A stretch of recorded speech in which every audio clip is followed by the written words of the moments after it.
Ontem no empate entre Vasco e Ceará tivemos a estreia do zagueiro Carlos Cuesta, que estreou marcando gol. Mas não foi somente o gol que ele fez no jogo de ontem. Então vou te destacar detalhadamente como foi a estreia do zagueiro Carlos Cuesta, que em alguns momentos do jogo ontem, já na reta final, formou dupla de zaga com o Robert Renan, que deve ser a zaga titular do Vasco para o restante da temporada de 2025. E também vou te destacar como foi o jogo de Andrés Gomes, que entrou, fez sua terceira partida pelo Vasco, poucos minutos jogados ainda no geral, não completou sequer 90 minutos em campo e já deu a sua segunda assistência no jogo de ontem, mais uma vez em São Januário. Também vou te destacar como foi detalhadamente o jogo do Andrés Gomes. Então, vem comigo. E assim foi a estreia do zagueiro Carlos Cuesta ontem em Vasco versus Ceará. Eu quero destacar para vocês alguns pontos. Primeiro, ele entrou fazendo a zaga pelo lado direito e aí o Fernando Diniz trouxe naturalmente o Robert Renan para o lado esquerdo.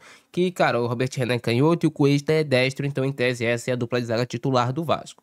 Cuesta, apesar de ser um jogador que não tem tanta estatura, vocês vão ver que no jogo aéreo, nos lances que ele teve, ele foi bem por conta da sua boa impulsão. É um jogador de bastante imposição física, boa velocidade e também é um jogador que tem uma técnica de razoável para boa. É um zagueiro que sabe sair jogando, não é um excepcional, mas é um zagueiro que sabe sair jogando, acerta os passes, zagueiro bem seguro. Nesse lance ele vai carregar a bola, vai conduzir, vai fazer o passe ali na ponta.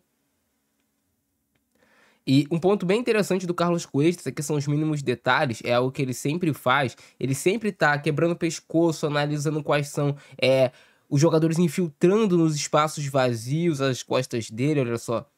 Ele analisa, vê que não tem ninguém e volta ao jogo para recomeçar no Léo Jardim. E aqui o lance do gol do Carlos Cuesta, bem posicionado dentro da área, faz o gol como se fosse um centroavante após a boa jogada de linha de fundo do Andrés Gomes, que eu vou destacar nos detalhes daqui a pouco para vocês.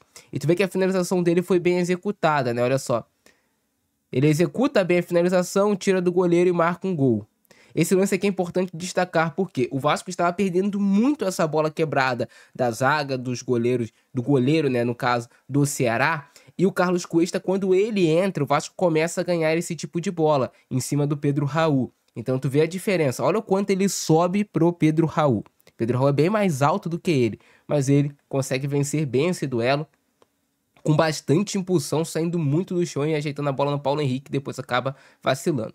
Mais uma vez o Carlos Cuesta cortando essa bola de dentro da área, ele vai afastar. É o famoso ali lance de zagueiro. Nesse lance aqui até acho que ele comete uma falta boba, porque essa bola já iria ficar para o Vasco. Ele vai saltar, comete uma faltinha ali que poderia ter sido evitada. Mas esse foi o jogo do Carlos Cuesta. Lances interessantes, não perdeu assim nenhuma disputa, é claro. Ele entra também em um cenário do jogo que rapidamente o Vasco fica com um homem a mais e isso facilita.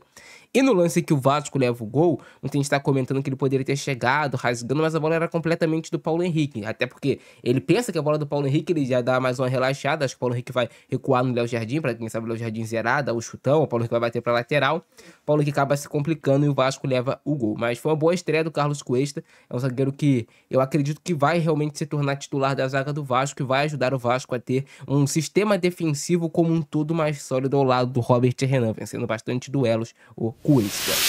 Agora vamos ver como foi a partida do Andrés Gomes, ele que entrou no segundo tempo, com a função de realmente ser esse jogador que daria mais velocidade ao ataque do Vasco, que seria mais agudo, que a partir para esses lances no 1 contra 1, ele já vai começar com esse bom lance. Ele até teve uma ótima ideia aqui de cruzamento para o Verratti, mas esse cruzamento vai ser cortado, era uma boa bola.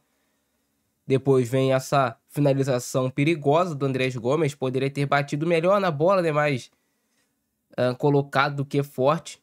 Nesse lance que ele acaba cometendo a falta no adversário, era uma bola que ele atacava as costas do adversário.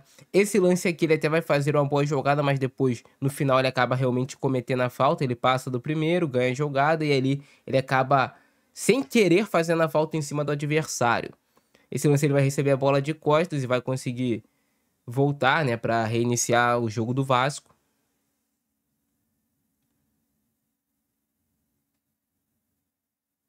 Mais um lance dele que ele vai partir para cima. Vai acabar fazendo passe no final para o Felipe Coutinho. Olha só.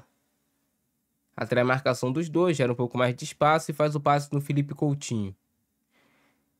A ideia que foi muito boa dele já dominar orientado adiantando para o espaço vazio, mas depois ele vai acabar perdendo a jogada, ficou contra dois, ficou mais difícil, né? Faltou alguém ali apoiar. E aqui é a jogada que sai o gol do Vasco, né? O segundo gol. Interessante é ele olhando antes para o espaço vazio, quebra o pescoço, olha o espaço vazio, Andrés Gomes, olha para o outro lado, viu que a jogada realmente era por aqui. E ele vai acreditar muito na sua velocidade, né? Dá o tapa na frente, ganha na força. Chega na frente também para fazer o cruzamento e faz um bom cruzamento, rasteiro, forte. Tanto que o Cuesta só teve que dar a direção da bola. A bola já vem forte, ela já vem com boa força. Então o Cuesta só teve que desviar e dar a direção da bola para ela ir em direção ao gol. Ele nem precisou colocar força na bola. Uma boa assistência ali do Andrés Gomes. E é isso que a gente espera desse jogador. Jogada de velocidade, jogada de linha de fundo, jogada de 1 contra 1. É um jogador que ainda está se adaptando ao futebol brasileiro, pegando o ritmo de jogo, mais uma vez dominando, orientado já para o espaço vazio de primeira e acaba sendo derrubado, sofrendo a falta. Esse lance aqui é algo que ele faz muito, né? Ele vai perfilar o corpo, fingir que vai bater pro gol com a perna direita para tentar enganar a zaga, mas a real intenção dele é puxar para a perna esquerda, abre espaço e ele busca a finalização que era para ser no cantinho, mas acaba saindo um pouco, né? Olha só, até foi uma batida tensa, forte, mas ela acaba não tendo a direção exata do gol. Mais um lance dele de 1 contra 1, passa bem da marcação. E aí, como o Vasco estava vencendo o jogo nesse momento, ele vai temporizar um pouco a jogada. Esse lance aqui é interessante que ele para, né, fazendo a falta. E foi isso. Mais um jogo do Andrés Gomes. O segundo tempo interessante, com uma assistência, alguns lances que ele poderia ter aproveitado melhor, mas é um jogador que dá essa característica diferente ao ataque do Vasco, de mais velocidade, de mais arranque, de mais força física, um jogador que vai mais para jogadas do 1 contra 1, que consegue vencer esses duelos, muitas vezes por conta da sua força, da sua velocidade, e também tem uma boa habilidade. A tendência é que ele continue crescendo. É aquilo, como o Vasco levou empate no finalzinho do jogo, a lembrança vai ficar muito triste e pesada para o torcedor. Mas tiveram coisas positivas no jogo de ontem, e também como tiveram coisas muito negativas no jogo de ontem. E para mim, os jogos do Andrés Gomes e do Carlos Cuesta foram algo positivo que aconteceu na partida. Mas quero saber a opinião de vocês aí embaixo. O que acharam do jogo de cada um dos dois? Acham que tem margem de evolução? Acham que são jogadores que vão ganhar mais minutagem? Eu, inclusive, acredito que o Cuesta e o Robert Renan formarão a dupla de zaga titular do Vasco no clássico contra o Flamengo. E que o Andrés Gomes pode ser um jogador importante entrando no segundo tempo. A tendência é que ele volte o Hugo Moura para volante, que vai voltar de suspensão. Deve formar a volância ali ao lado do Barros. Eu não sei se o Tietchan, tomara que o Tietchan tenha condições de jogo, né? Porque o ideal seria o Hugo Moura e o Tietchan na volância do Vasco. Para esse clássico contra o Flamengo, dois jogadores mais cascudos, mais experientes, que podem ser um termômetro para o time. Mas isso é um papo mais para frente. Daqui a pouco eu vou começar a fazer aquele pré-jogo, escalação e tudo mais. E a gente vai conversar certinho sobre isso. Beleza? Então, nosso vídeo de hoje. Abração do Francesco. Nós fui.